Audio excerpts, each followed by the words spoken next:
Brad, I will give you the opportunity to start here with an intriguing team for whatever reason. So tell us the team and tell us the reason why you think they're very intriguing heading into this offseason.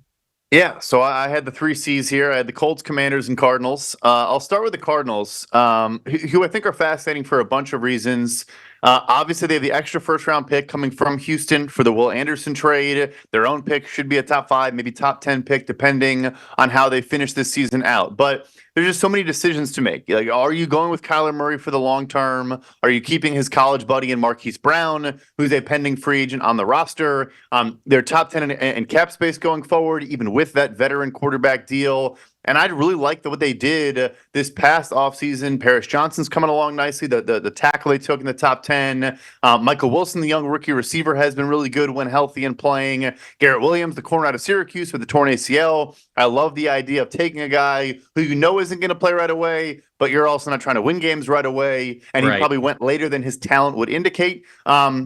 And you go on. B.J. Ojulari, I think, has been maybe their best pass rusher already as a rookie. So they still have a lot to do. They have a lot of talent to infuse into this roster, but they have the resources to do so. They had the quarterback, maybe not. I don't know. Do they go trade him, take it Jaden Daniels? Or do they maybe lose enough games to get the second overall pick, what have you? But I think the Cardinals have so many different directions to go. And the key for this new regime with Monty Ossenfort and Jonathan Gannon was maintaining that optionality and giving themselves various different outs and different approaches. I like Drew Petzing, what he's done on offense. I like everything they've done, which I know sounds silly about a 3-10 football team, but I just think they understand the long-term vision, and I'm excited to see, how they continue to build this thing out, because I thought their first offseason, in my opinion, was a home run of understanding where you are and understanding where you're trying to go, but not doing it too quickly and putting Band-Aids on open heart wounds and just taking this thing slow, draft and develop. It's been good. No, I agree with everything that you said. It's kind of like that Drake meme where it's the 3-10 New England Patriots, and you're like, no, I don't want any of that. And then it's like the 3-10 Arizona Cardinals. You're like, yes, all right, I'm cool with that. That's actually good. So it's the same record, but they're very different, right? I think they're teams that have two very different trajectories. The arrow is definitely pointing down for the New England Patriots. It's pointing up for the Arizona Cardinals. And I agree with you completely. It's weird to say about a team with 3 wins, but you take all the context into account. A new general manager, a new head coach, your starting quarterback is out for the, first 6, 7, 8 weeks of the season. I can't remember how many weeks it was exactly. But not only that, you also cut Colt McCoy before the season started. So you're just like, all right, Josh Dobbs, figure it out. And so I think that things have looked better. They looked pretty competent even early on. That New York Giants game they should have come away with. The Dallas Cowboys upset was a big one. And they have just looked a lot more competitive than I thought they were going to be. And if we're going to be honest, you look at this team on paper, they shouldn't be that competitive. Even if the rookies are playing early and they're playing decently well, they shouldn't be as competitive as they are, but they are. Jonathan Gannon got some heat for a little bit of the, Hard Knocks? Yeah, the Hard Knocks clips. And the Rondale Moore, pew, pew, pew, pew, shot play. And so people were like, man, this guy's kind of a different cat, but it's working. Clearly, this team believes they're playing hard every single week, and you love to see that. So I think the Cardinals, at one point, they were a team where we were saying, yeah, you got to draft a quarterback with your very top pick. You got to somehow get out of this Kyler Murray contract, and maybe they still come to that conclusion. But instead, I think it's much more likely that they're keeping Kyler. They've got 2 first-round picks. They're building things really well, and who knows? Maybe they get to a situation where if they end up picking number 2 overall, and they have another option to trade back and still get a really great wide receiver in this draft or whatever they want to pick first, boom, you get multiple first-round picks beyond that too. So I think the Cardinals are a fascinating team because I didn't believe that they'd be this competent early on. And now I'm already excited about what I'm going to see next year for the Cardinals. And honestly, what I'm going to see from Monty Ossenfort in his second year of a general manager drafting, because I really liked what he did in that first year drafting. We'll go to the Patriots next. Patriots are another team that I had on this list. And the reason is because I feel like they have a ton of flexibility, right? The report comes out that they've maybe already made the decision to move on from Bill Belichick. So with that opens up a whole new world of possibilities. Not only is the head coach spot opening up, but also the general manager spot, right? Because Belichick has been the de facto general manager for this team since 2000 when he took the job. And that's been a big area of criticism for the Patriots is Bill's a great coach, a great defensive mind, but when it comes to team building, especially when it has come to acquiring and valuing offensive talent, once Tom Brady left, then shoot, even when Tom Brady was there, it just has not been what it's needed to be. You mentioned Tom Telesco's troubles as a general manager. I mean, Bill Belichick's misses in the early rounds are bad. And there's something to be said about, okay, maybe you're not hitting on as many day 3 picks you need to hit on.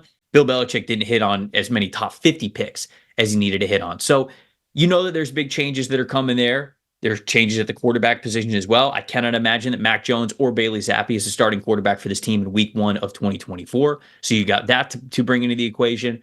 And they have a lot of flexibility. And you're more of the cap guy than I am. But when I research the Patriots and how much flexibility that they had this offseason, projected cap space. They have the third most projected cap space, the fourth most effective cap space, and the second lowest active cap space, meaning the guys that are under contract are not taking up a ton of what they already have. So to me, that spells out you have a world of possibilities to bring in some free agents, a bigger draft class, and entice a head coach and general manager to say you have the opportunity to not only sign the veterans that you would want in March, but also potentially get Caleb Williams or Drake May if they end up with that first or second overall pick. So to me, this is one of the more, if you can get past the fact that the Patriots have been a constant winning franchise over the last 20 years, and that automatically will come with pressure from ownership, from the fan bases. You're following up the greatest NFL head coach of all time, right? Like, if you can get by that pressure, this job is going to be more of one of the most alluring ones that we have this offseason. Yeah, and that is a challenge. I think a key here too is you talk to people that are up for these types of jobs and you ask like what's one of the big factors no one thinks of. The owner and who they're working with is the answer you get almost every single time. And like I think Robert Kraft has shown time and time again both a willingness to spend on talent, and not even just in the football field, but around the building itself, to also just entrust the football people to take care of the football and be hands off where it's appropriate as well. Like, I think it's a very attractive job. I get it though, right? It's like following Tom Brady at quarterback for Mac Jones is akin to now you're following Bill Belichick at head coach for this team. Like you said, the fans are going to have sky high expectations pretty much always. But yeah, no, they can go many different directions. You'd hope they get one of those top picks at quarterback if you're the new guy coming in, because they need to make a switch at that position. But yeah, they're going to be fascinating. The last piece I want to throw us back to you. If they trade Bill Belichick, who do you think should be in the trade market for Billy B? I mean, should is kind of a loaded word because Belichick just has. I mean, the teams have not been good for a while.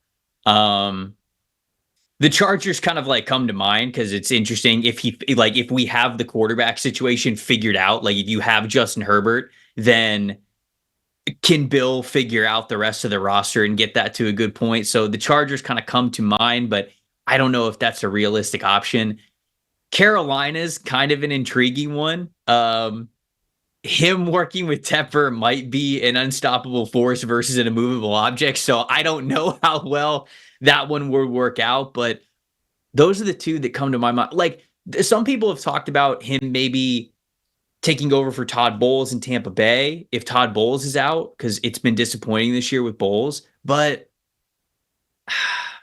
I don't know. Jason Light, the general manager, has ties to the Patriots organization, before he became a member of the Cardinals organization and their front office. And then that was before he became the general manager for the Buccaneers. So he has those ties, but it's hard for me to think the Bucs are going to go from defensive-minded coach in Bowles to another defensive-minded coach in Belichick. Maybe Belichick's name and pedigree outweighs that no matter what, but those are the three kind of pop into my head. I don't know. Is there another one that really stands out to you that makes a lot of sense?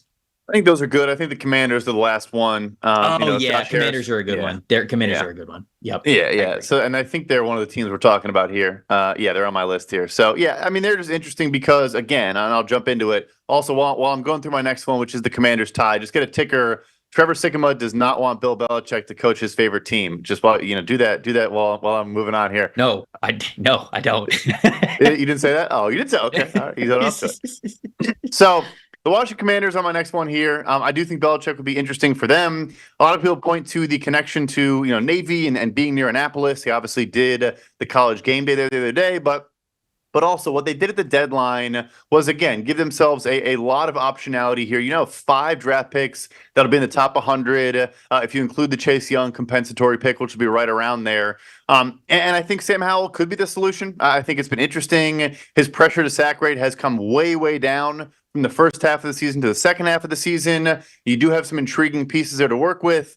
I know Terry McLaurin and Jahan Dotson haven't been super productive this year, but they are there and they're talented players. On defense, you have Jonathan Allen and Deron Payne to kind of build around. Some pending free agents like a Kendall Fuller, like a Cameron Curl at safety. But I think you have a decent nucleus. And then you have the second most cap space in the NFL and those 5 top 100 draft picks I mentioned. So do they build around a Sam Howell and add a bunch of talent, or offensive line, go get a Joe Alt, go get an Olu Fashanu to protect the Sam Howell, maybe add an edge rusher with one of those picks as well? Or do they, if they keep losing, maybe take another quarterback, start over there again? I think that's going to be fascinating to me, is which direction they go. I think I would try to build this plan around Sam Howell and just see where you're at. It depends. If you get a top 2 pick, you use it on a quarterback. But otherwise, I say, get a tackle in there, get an edge rusher in there, maybe another corner in the second round too, in a pretty deep class, and just see what you can do. Yeah, shout out the graphics team, very quick with the ticker there, already getting that up per Brad's request. No, I think that the Commanders, for a lot of the reasons that you mentioned, are a very intriguing team. But I think the most intriguing element is the one that you mentioned previously, and that is the ownership factor. New ownership in Washington. We don't know exactly what it's going to be like, but it could be fantastic, right? I mean, it has the possibility to be it has the possibility to be fantastic, catastrophic, and everything in between. So we just don't know. But if this ends up being an ownership structure that is very empowering to the front office and to the head coaches, great with the players, really turning around the organization and the reputation from when Dan Snyder owned the team, then all of a sudden, it's a big market. DC has a rabid fan base, one of the biggest in the NFL, a passionate fan base. And so you can really, I think, hit it big in a turnaround with Washington, because I think people look at the Commanders and understandably they'll look at this roster and you mentioned a lot of the flexibility that they have. Well, they have flexibility because it hasn't gone in the right direction, right? And there's some pieces you like, some pieces you don't. There's parts of this roster that are going to look very different. There's no doubt about it. But at the end of the day, it is a situation where you could turn this thing around pretty quickly. It's not the worst in the NFL, and having flexibility is a good thing as long as you have the right ownership that you are working with. So that's why Washington's really intriguing to me. And I think depending on the caliber of potential head coaches that interview for this team, maybe get second interviews and ultimately become the head coach and general manager of this organization, that might tell you what they believe about the front office. Because look, I don't know if this is for sure, right? This is kind of speculation here. But given how things have gone in Carolina, it's interesting when you go back a year ago, Ben Johnson interviews for the head coach job and then goes, nah, I'm good actually. I'm going to go back to Detroit and be the offensive coordinator. Did he interview with that job, see what it would have been like working with that front office and that ownership and say, I'm good, actually, so because we have to think about that stuff. So I don't know if that's going to be the case, but if it's the opposite in Washington, that's very powerful, like you said. So I think that the Commanders are definitely one of those teams that are very intriguing. For my next team, I'm going to go with one that's very near and dear to your heart. I have to talk about the Chicago Bears. One of us has to talk about the Chicago Bears here as being one of the most intriguing teams. Not only do they have 2 picks within the top 6 now, it was the top 5, now it's the top 6. They are intriguing because of what Justin Fields has sort of been towards the second half of this season, right? At the beginning of the year, when I watched Justin Fields, I was like, man, more of the same with Justin Fields. Very hesitant, not confident. That ball is just coming out of his hand with no juice. You could tell he's not stepping into it. He's second guessing himself. This is not a quarterback, no matter how talented, who can win at this level if mentally he is in this state. Over the last, I think it's 3 games.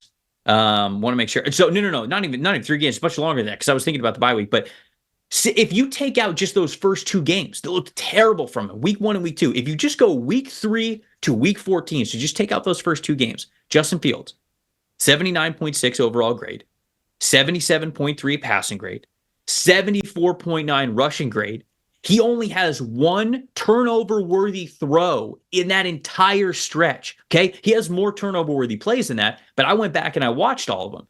Most of them are fumbles. Most of them are, he's taking off. He's trying to avoid pressure. Maybe he's trying to get the ball out quick, whatever it is. And the ball kind of like comes out of his hand via a fumble. And that is still a turnover worthy play. It counts as a turnover worthy play. But I'm talking about, is he reading the field incorrectly? Is he letting the ball go? And is it a turnover worthy throw? He's only had one of those from week 3 to week 14. And he's got 3 big time throws in the last 3 games. So still a lower big time throw rate than you would want. But he's going in the right direction. And if we have a strong finish to the year for Justin Fields, you have his 4th year, you have his 5th year option still that you could pick up. That's 2 more years to kind of figure this out. If you have the number 1 overall pick in this draft, you and I have chatted about this before. That's probably 3 first-round picks, right? So if you believe that Justin Fields can still be the guy, you could set your franchise up real well in the draft over the next 3 years if you end up trading that number 1 overall pick again. So it's one of those intriguing things where, do they go for the move where they can have their cake and eat it too? You're much more plugged into the Bears situation than I am. But to me, this is once again a team that we're going to be talking about all offseason long, from free agency all the way through the draft. Things with him too. You mentioned the splits there. The one turnover worthy throw is remarkable, frankly, for that entire stretch. And yeah, he missed some time, but still, that's probably 6-7 starts in there. Right. Is he also? You mentioned the confidence in throwing the football. I also think you're finally now seeing, and this is not blaming him. It's fair. The confidence in the protection, which is finally there because you have, your full troop there. Braxton Jones is back at left tackle, Tevin Jenkins and Nate Davis at the guard spots, and Darnell Wright continuing to be a very impressive rookie, especially with that shoulder looking better. He was battling Max Crosby with one arm, which I still thought he was impressive in that game. But like, you see Fields now, I think, not bail from as many clean pockets or be comfortable just stepping up as opposed to drifting to either side. And I think it's because he actually has faith that his protection is going to be solid. And again, like, I'm not blaming him for the former where he didn't trust the protection because he probably should not have. So yeah, there has been a ton of growth. I mean, this past game against Detroit, the throw to Cole Kmet on the deep crosser, I think it was one of the best throws I've ever seen him make, like an intermediate shot going through probably his, second or third read in the progression, and through a laser with perfect placement. So yeah, there's been a ton of good. I think the fascinating thing really is, like, if the Carolina pick is 3rd overall, I think the narrative is just, hey, we've seen growth, we're excited, we're happy. I think it's more a conversation of just like the timeline of contracts and like all these, like, it's not even about the football. But yes, they're going to be fascinating. There's no question about that. Yeah. They it will be the 2nd year in a row in which we will talk a lot and do a lot of Bear-centric mock drafts. All right, who is the last team that you have here as the most intriguing teams for this offseason? Yeah, so the Indianapolis Colts to me are fascinating, and right, it's funny how things swing year to year. So first of all, Anthony Richardson obviously not even playing right now, and this team is in the thick of the AFC wildcard picture. I think Shane Steichen should be a serious candidate for Coach of the Year. I'm sure it'll go to a guy that wins a division or makes the playoffs, with a better record, but nevertheless, what he's been able to do with a Gardner Minshew, you look at the underlying data for them, and like, they're not really super strong. I mean, they are like outside the top 20 in EPA per play on offense. They're not super explosive, whether as runners or as passers, but they just matriculate the ball down the field. They're remarkably, solid in success rate and just making sure, Gardner Minshew does make mistakes. He takes some bad sacks. He has some happy feet at times. He had a game with, I think, 9 turnover-worthy plays earlier this year, or maybe 6 or 7. It was a very high number, but what they've been able to do with a rookie and Josh Downs, with the growth of Bernard Ryman at left tackle, Will Fries at right guard, like, I think you're just seeing a renewed confidence and faith in the team. Had talent last year. I think they just weren't really motivated and weren't being put in positions to succeed. So I just have all the faith in the world that you get an Anthony Richardson who now gets to adjust to the NFL game, who was one of the youngest rookies in the entire draft class already. Mm-hmm. Like, sometimes I think injuries like this can be kind of a hidden benefit, a blessing in disguise, to where he now just grows up as a person. He knows what the NFL life is like, travel and practice and all these things, and now can step in and have fewer boxes to check as he just gets ready to, start NFL games. They're fascinating to me. A ton of resources at their disposal. They don't really spend in free agency, but maybe they change that a little bit if they do buy into an Anthony Richardson. They're fascinating. I'm all in on Shane Steichen, man. I was so impressed with the game plans that he was able to come up with for Anthony Richardson early on in his NFL career because we talk about how fragile sometimes young rookie quarterbacks can be, and the first half of their rookie season, if you're making them week one starters, can be make or break for a lot of their careers, and it doesn't have anything to do with talent. It has to do with their confidence, right? We're seeing the polar opposites with Bryce Young and CJ Stroud right now. One of these players is playing with all the confidence in the world, and the other one is playing with about as little as you possibly can and still be a starter at the NFL level. And so those situations and that confidence level drastically go into what kind of talent you end up seeing. And for Richardson, you mentioned how young he was. You mentioned how at UF, it's not like he was this. It's not like he was Cam Newton at UF, right? I mean, he was still spotty with his accuracy, spotty with his decision making. There were just moments where you go, boom, he's like, that is a building block. He sees it. We just got to get him to see it more often. So there's plenty to love and invest in, but that didn't mean that he was going to be good early on in the NFL. And we've seen head coaches before who go, all right, I don't care how young you are. This is my offense. This is how we're going to run it. And we're going to run it until you get it. And sometimes they don't get it. And some talented quarterbacks have not been able to show us the real talent level they have because of those situations. Steichen was different.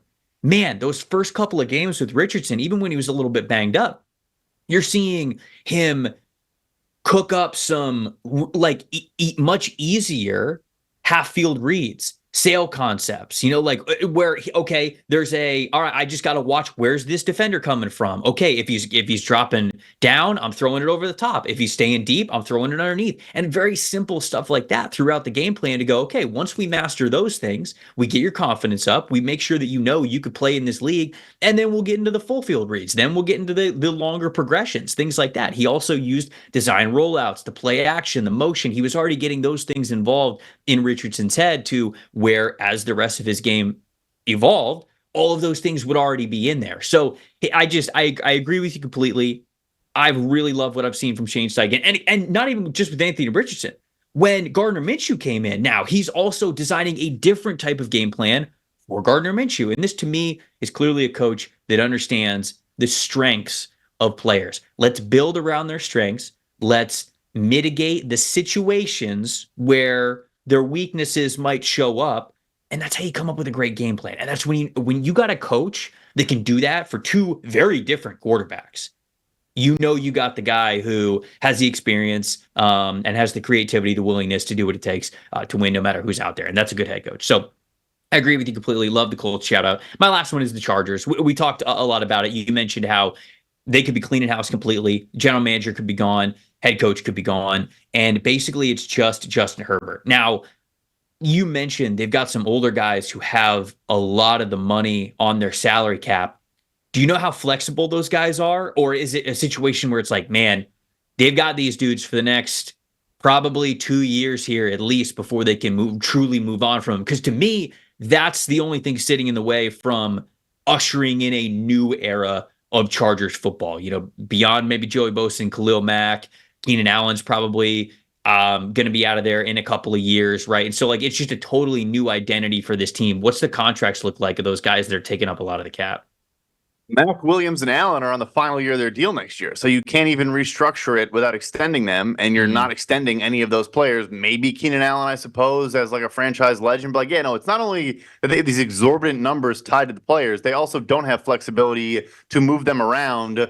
You can approach a player and say, hey, can we tack on void years to, but why would they say yes to that for some of those guys? Why would they help out the team? Would they cut him?